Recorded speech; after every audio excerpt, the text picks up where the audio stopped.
My name's Katie Andrle. I work with the Nevada Department of Wildlife, and I'm the Western Region Habitat Division Supervisor. And today we are here working with the Bureau of Land Management and Nevada Division of Forestry to seed approximately 893 acres of the Virginia Mountains Green Strip project that we've been working on the last couple of years. So we're situated here between the Virginia Mountains and the Dogskin Mountains. There's a number of treatments that we've been working on the last couple of years.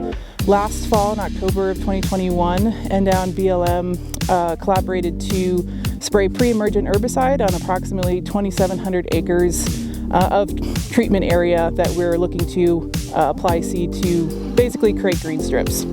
So the purpose and goal of the project is to first apply the herbicide to prevent cheatgrass germination, which is an annual invasive grass that emerges early, germinates early, is a very competitive species, and essentially outcompetes our native perennial bunch grasses, other forbs and shrubs from establishing. So we apply the herbicide, let the site fallow for a year, and then come in the next year to apply seed to establish desirable plant species.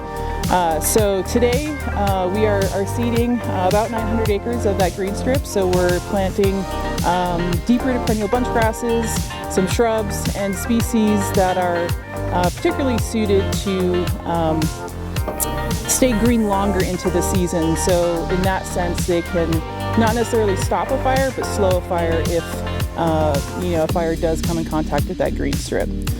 It's a long-term vegetation management project where we've been working for the last at least 5 years to conduct certain vegetative treatments, including the pre-emergent herbicide application, followed by seeding for both establishing forage for wildlife species as well as to establish green strips to hopefully control future fires from basically burning up into more desirable intact habitat that has higher wildlife resource value, and also it's a fairly urban area, so there's a lot of homes and people, so establishing these green strips will hopefully help us better control some of these fires.